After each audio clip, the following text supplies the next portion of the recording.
services. Oh, and by the way, I'm armed. And he patted under his, arm, yeah. Dave and I sort of froze at that point, thinking, oh my God, what have we got ourselves into here? And he basically said that he was there to make an offer. He was prepared to offer David millions of pounds in return for information about the Lockerbie suspects, who were still wanted by the UK at that point, and also details about the Gaddafi plot and agents in Libya. So of course, you know, you give that sort of information, people are going to die. That is betraying your country. So of course, Dave said no, and it was really a case of how quickly could we get out of that meeting. So at this point, we were on the phones to our lawyers, and they rang up MI5, they rang up the French equivalent, which is the DST, and both organisations said it was the problem for the other one, and they weren't going to do anything about it. So what exactly happened when David got arrested?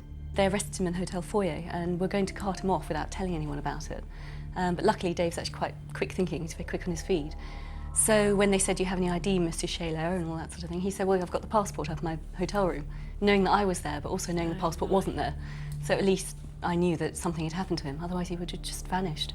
So what time did you decide to go back to Britain? We really felt we had taken it as far as we could with Dave abroad, and it was time to come back. And I suppose there's a sense of coming back and facing the music. It used to be one of the charges that was levelled against him by the right-wing press. You know, if he believes this so much, he should do this. So he has, and he thinks it's important enough to risk going to prison for. Now, when out in the field, an agent on surveillance may need to change their appearance. It may be as simple as a change of clothes, but on an extended operation, it may need to be more dramatic. Disguise is an essential skill for every agent and is taken very seriously by the Secret Services. The CIA have a department exclusively devoted to it, headed by one of their top-ranking officers, Antonio Mendez.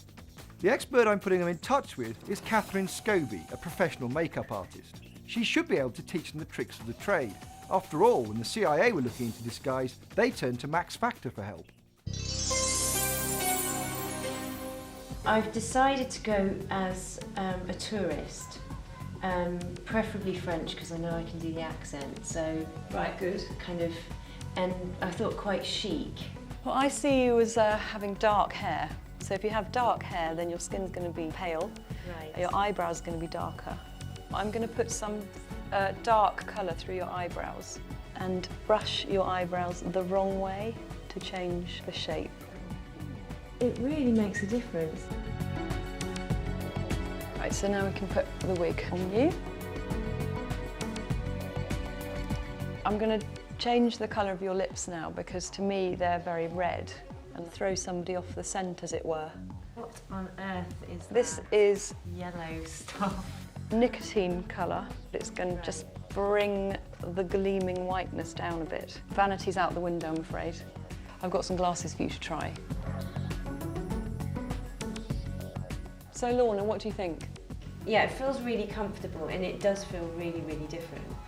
So Julian, do you want to tell me about your mission? Yeah, I'm going to be a flower deliverer. Probably Cockney, bit of a geezer, but I haven't worked out much more than that. Freshly groomed goatee. You have a very nice suntan, so I think we should get rid of that. Now, how to make yourself look older. If you just brush your dark colour into those creases, then blend them away again with your finger. I'm going to attempt to change the shape of your nose. Take some tiny bits of cotton wool and pack into your nose. Ah. Shouldn't actually be too painful. That's quite good. We should now talk about what else you can do with cotton wool if you want to pack out your top lip. It's not a good look, is it? Try that one on the sides. The other thing you can do, being male, is play around with facial hair, like moustaches. It's just left for Julian and Lorna to get changed before preparing their cover stories in more detail. They have to meet up with someone they know well without being recognised. I've got my disguise on. I'm going to now go around to my flatmates and try and convince her that I'm a flower seller without her recognising me. I'm in my disguise. I'm a French moody person who needs directions to Leicester Square. And I'm going to try and not get rumbled by one of my old school friends who's here to meet a mutual mate of ours. I just hope that she doesn't work out it's me.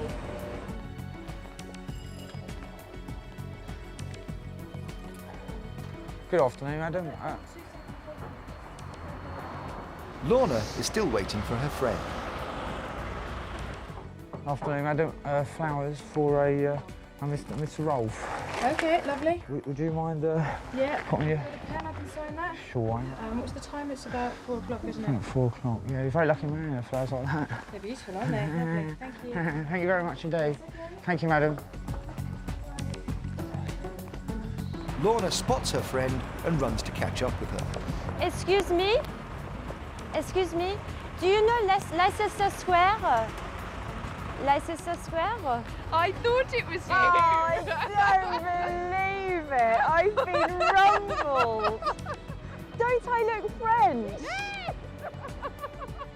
Sorry, madam. There seems to be some kind of mistake here, actually. All right. What I think you've done is you've got a bit of a case of mistaken identity. Hooray! It's a disaster. Mission completed.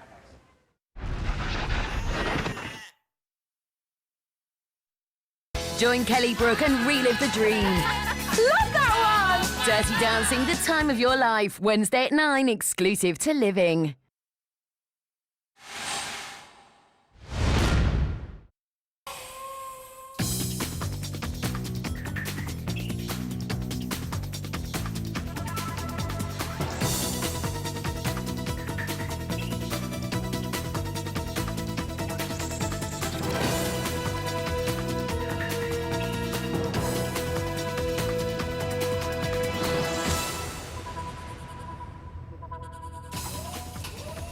Welcome to Spy School, the show that unlocks the best-kept secrets in espionage. From surveillance to seduction, this is all you need to know. How to survive in the clandestine world inhabited by the best spies, and how to use their techniques to get on in your career and even your love life. And I'm here to see that everything's done by the book. My name's David Shaler. I used to work for British intelligence. Coming up, our two rookies will be following in the footsteps of some of the world's most legendary lovers to see whether they can cut it as sexpionage agents.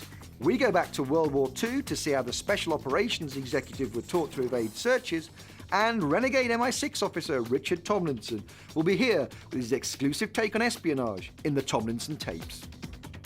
Everyone knows that seduction is one of the most useful methods of obtaining information from people. Karl Helfmann, who worked for the East German Stasi, had so many frustrated secretaries to satisfy that when he was finally captured by West German counterintelligence, the spy only muttered, "Thank God, now I am safe from all those women." The KGB used Mosno girls. These were sex spies who were employed to seduce Western agents and then report back with any vital intelligence. We're going to find out if we can use this type of spycraft ourselves. A good example for Lorna to follow is Mata Hari, the exotic dancer and cabaret act. She was famous for seducing many army generals during the First World War before being shot by the French as a German spy.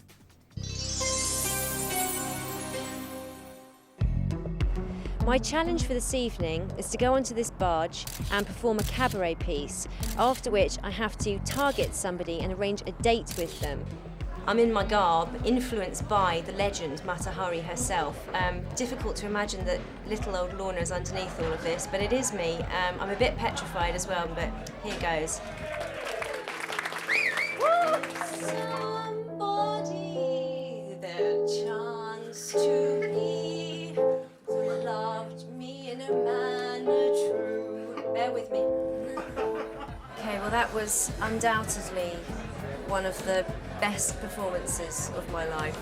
I've now got to go downstairs and mingle with the punters. Hopefully they're completely smitten by my performance, and I have to try and arrange to go on a date with somebody. Mata Hari always made the first move in her spy seductions. Sorry, can I sit here? Is that all right? Are you enjoying the show so far? God, you don't notice a lot. Yeah, within reason. It's all right. Did you like my performance? Give us a word. I had the big... It's time for the second half of the show. God, do we have some... No. I thought it was quite extraordinary. Mr. Keyboard, can you just give me a Thank you. quick... Have you played in this venue before? No, I've never been to this barge before, actually. This is such a crap ride, isn't it? Do you come here often? No, this is my first time. And what brings you down? I'm just here with a friend who keeps going out to make internal table next to the stairs ready. phone calls.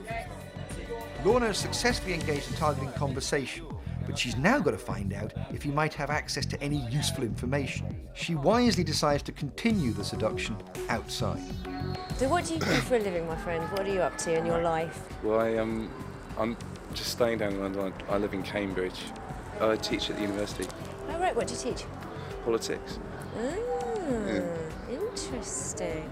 So when are you next performing? Are you going to do another number here? Or? No, not here. This is my first night here. I'm doing some more gigs next week if you fancy coming along. Is this Saturday? Yeah.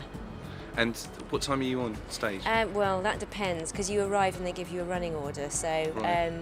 but I can sit you down because I've got they like will reserve the people a table, so I can sit you down. I'll buy you dinner because you bought me a drink. I'll buy you dinner. Isn't that nice? Very nice. I'll buy you dinner and then you can watch me sing. And then when I come off stage, you can tell me how wonderful I am. Well, I've choked on my lamb.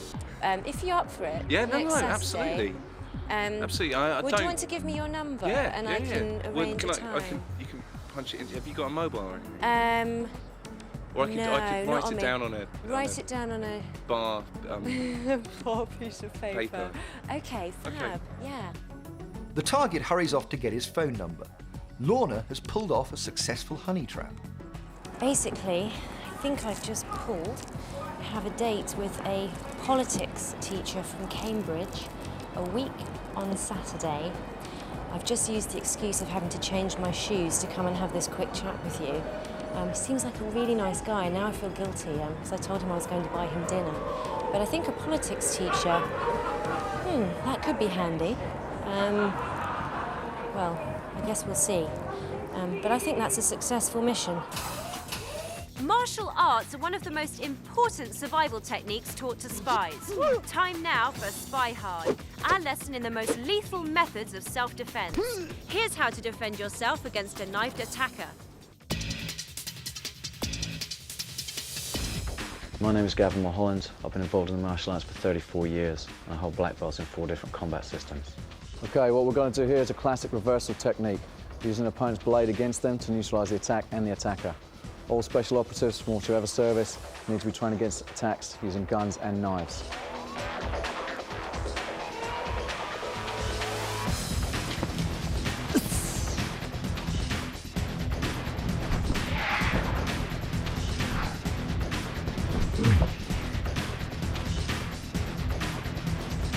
My main style is Goju-Ryu Karate. A lot of bodyguards and close protection officers use Goju techniques because they're close in work. While someone's too far away, you have nothing to deal with. When they come in, Goju has a system to take people down effectively, cleanly, disarm, strip and away.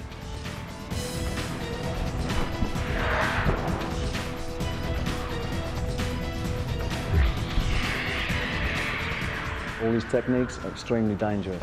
Don't try any of this at home.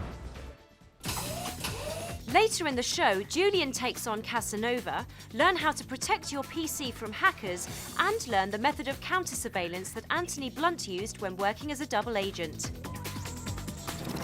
Now on Spy School, Richard Tomlinson, the ex-MI6 agent who smuggled nuclear secrets out of Moscow and ran undercover operations in Sarajevo, only to be sacked by British intelligence. They thought that they could fire me, and they thought that getting me a job in the city would absolve them of any responsibility to follow basic employment law. And they kept on saying to me, well, what's the point in taking us to employment trial? We'll get you a job in the city. And they must have said that to me a dozen times, and I must have said to them a dozen times, that doesn't absolve you of the right to give me an employment tribunal, and I don't want a job in the city, thank you very much. What was even worse than that was that MI6, when they realised that I wasn't going to go quietly and that I was going to put up a fight, they set out to blacken my name, ruin my reputation, basically with their friendly contacts that they have in the press. They went around to government ministers telling them that I was all sorts of unpleasant things about me, trying to justify to ministers and to the press and to the public why they'd sacked me. They just thought they could get away with it, and I wanted to know why I'd been fired. I still do. Still haven't been told. Raven. A raven is a man employed to seduce women and then gather information. John Simmons was one of the most well-known cases. He was a Scotland Yard detective who seduced women in Western embassies in order to obtain secrets for the KGB. Now to the moment of truth for Julian in his sexpionage mission. Can he cut the mustard as the legendary Italian lover Casanova, who famously seduced thousands of women, not least a nun? Casanova wrote 12 volumes of his memoirs, and in them he gave numerous tips on how to seduce a woman. And I'm going to try number 1, give the woman a gift. Flowers, last batch of the night, £2.60, last batch of the night. Sorry. Going? No? I'll tell you what, I've had enough. Do you want them? No, really. There aren't many British Romeo spies. It's quite obvious why. £2.60? I'll tell you what, you're so pretty, you can have them. Oh, flowers, last bunch of the day, £2.60? With all the charm of Blofeld, Julian consistently fails to demonstrate any secret agent panache. That's what I think of Casanova. I've tried giving people a gift. It blatantly hasn't worked. They just think I'm a weirdo oddball hanging around outside a tube on a Monday night, which in a strange kind of way, I am. Julian's seduction technique of passing himself off as a second-rate flower salesman would have Casanova turning in his grave. The Italian lover bedded over 10,000 women in his life. Julian clearly has a long way to go. Sorry, you lost. Sorry? You lost. It is good to take an interest in your target. Compliments are also effective, especially if you can be sincere. I like your hair. That's mental. Where are you from? He's now going to try another Casanova technique, seek out a woman's opinion. I'm just new around here. Do you know the pen at all? Yeah. Is it any good? It's all right, yeah. Yeah? Have you eaten in there? Have you eaten in there? Have you used their food? No, I've never eaten in there. No? I'm doing a... Seems to be good. I'm doing a write-up for the new local magazine. Oh, okay. And so I just wondered what you know about the local pub. But you've never eaten in the pen? No. Do you want to try? Because I've got an invite for 2 to go and eat, and I was just going to go on my own. I was just getting public opinion. You want to go have some food? Yeah, why not? Julian finally enjoys some modest success. Okay, so we tried Casanova's tips. Not so great. To be honest, in the modern day and age, I think you're much better off winging it, trying to follow your own tips and make your own ways of seducing a woman to get her to give you their information. Coming up in part 2, we look at how to protect your computer privacy in Need to Know. And delving into the assassination files, we find out what became of Alexander the Great when faced with a bevy of beautiful Indian babes.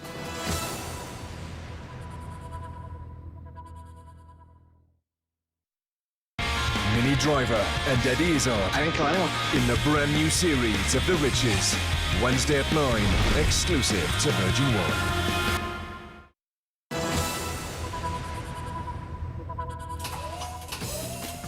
Plenty more espionage still to come on Spy School. Shayla reveals how to make your computer work for you, not for the enemy, and Lorna goes to meet an expert on Mata Hari. Time now to look at the syllabus for the Special Operations Executive. They were a group of British agents who were trained to operate covertly during World War II. Here we look at concealment, reconstructed from recently declassified files.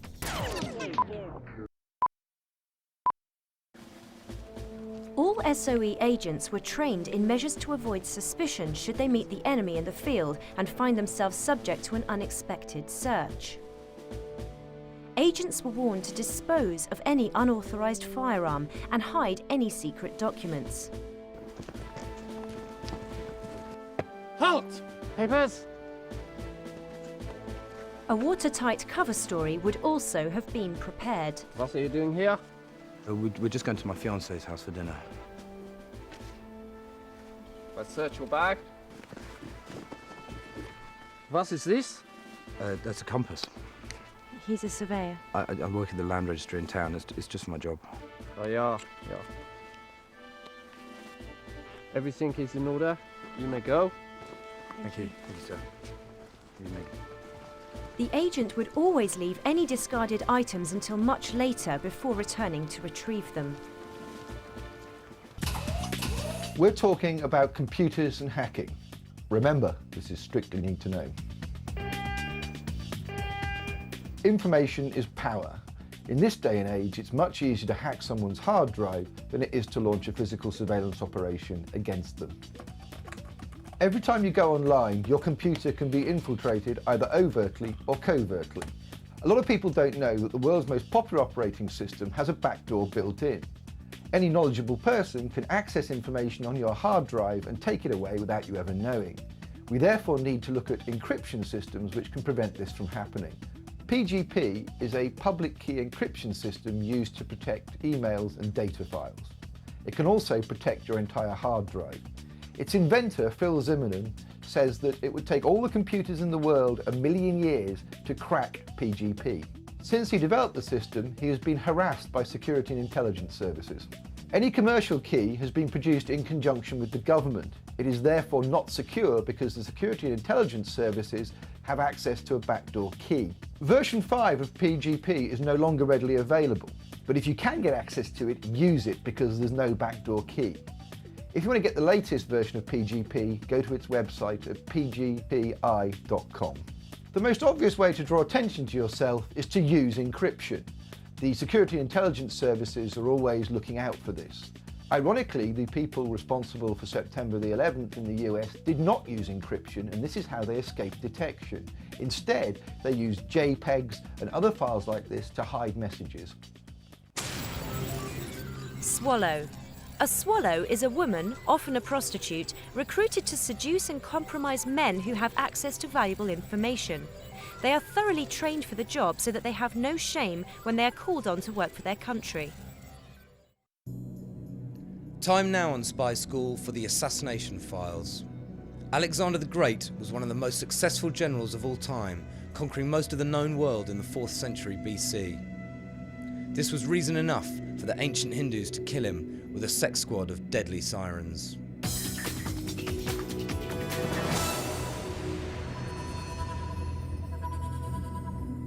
The rulers of ancient India used the most ingenious methods to carry out assassination, harems of beautiful but quite lethal women. They realized the possibility of exploiting human weakness for sex and employed vishakanyas, or poisoned damsels, to seduce and infect their victims.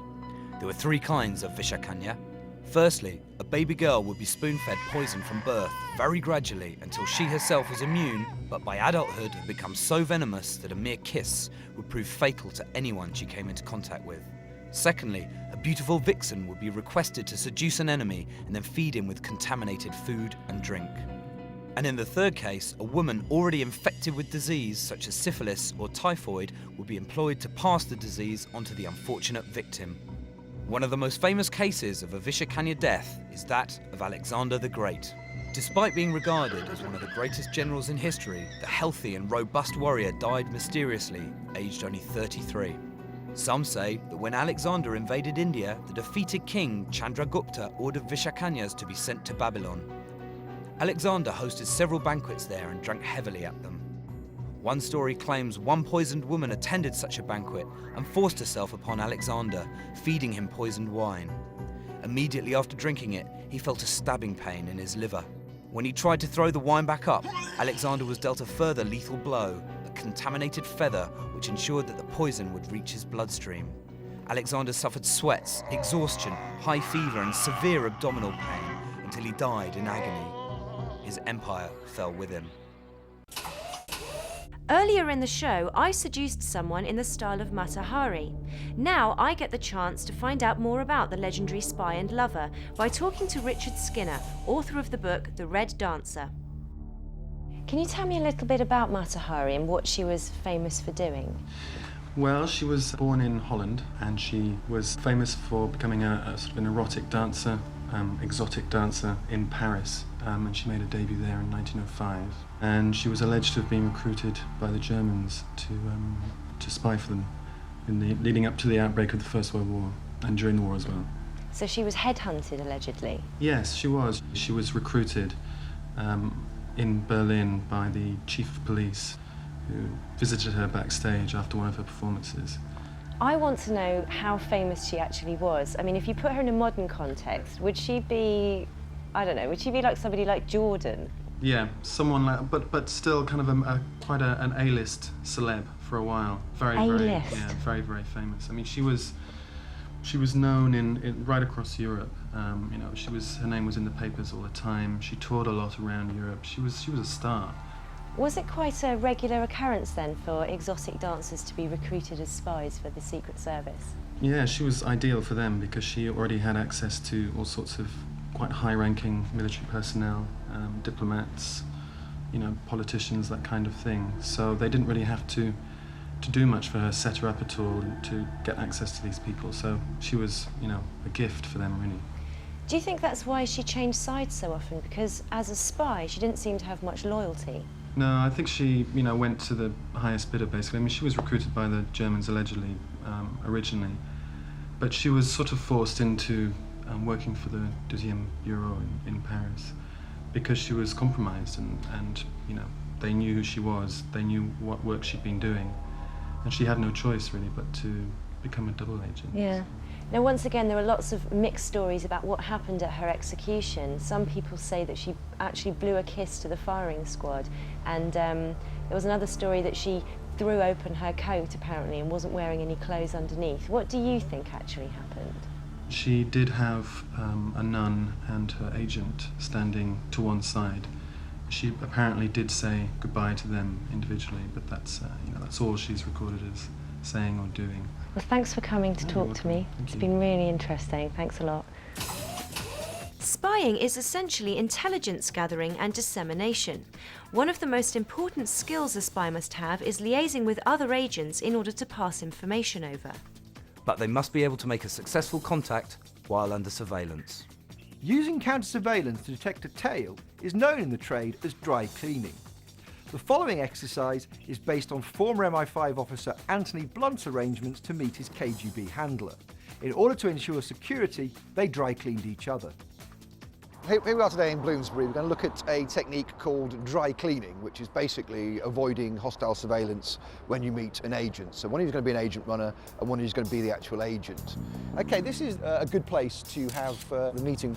Julian's going to be the agent runner, Lorna's going to be the agent in this. So you're going to come down here and you're going to make eye contact with Lorna. Right. But what you're not going to do is acknowledge her publicly. And what we need to have is some kind of agreed signal to indicate to her that you've actually seen her. Right. And obviously that you're not being followed, that you haven't grown a tail, to use the jargon in this case. Okay. So what sort of pre-arranged signal are you going to use? I'd like a cigarette, do something with the scarf. Yeah, the scarf's probably good.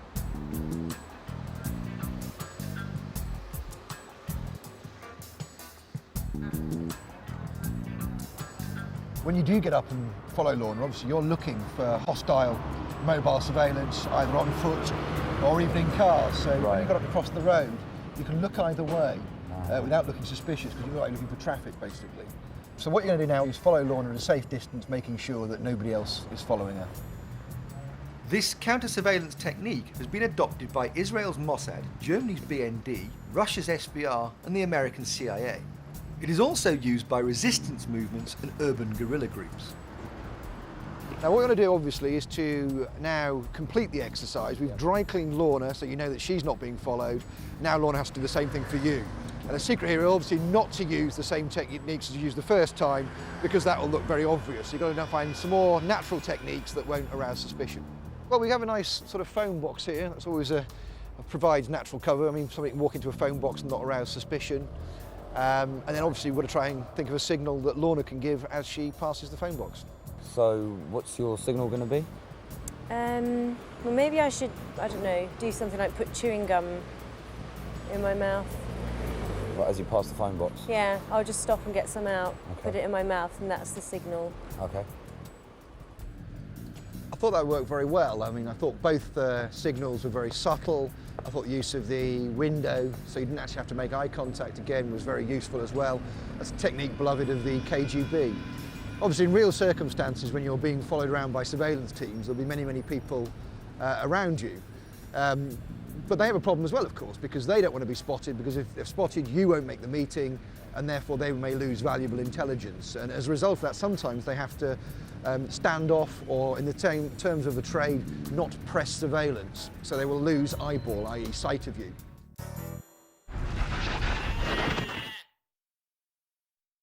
Working for me is like a roller coaster ride.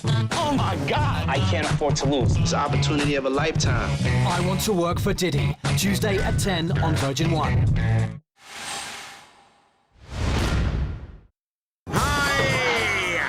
Craig Charles, and you might as well forget the rest, because this is quite simply the best. We've got everything you could ever want, unless you'd been to Harrods.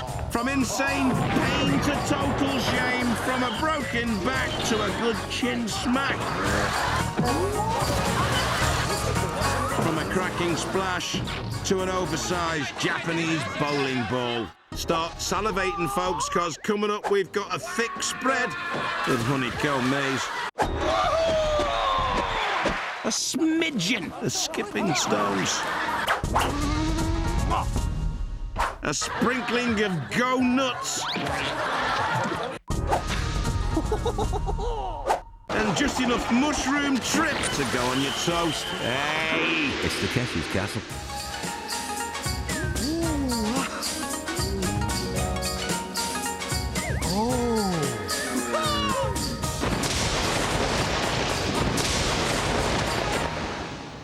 Our man with the tan, the venerable General Lee himself, meets his troops. 100 eager beavers all ready to go and storm the castle. But first they'll have to get through those crackpot challenges to reach the final. General Lee leads his men into battle. Hold on tight and don't let go. It's time for the Great Wall. Odds the game, of course. Scale the wall. 100 contestants, only 88 places in the next round. The maths are quite simple. That means 18 aren't going through.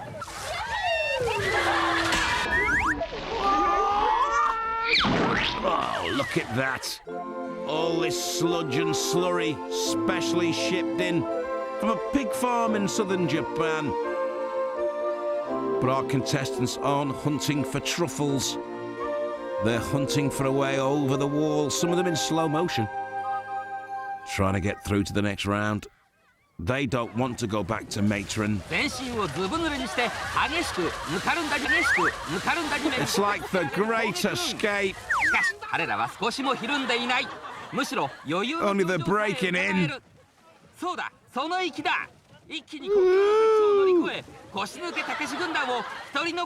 She looked pregnant.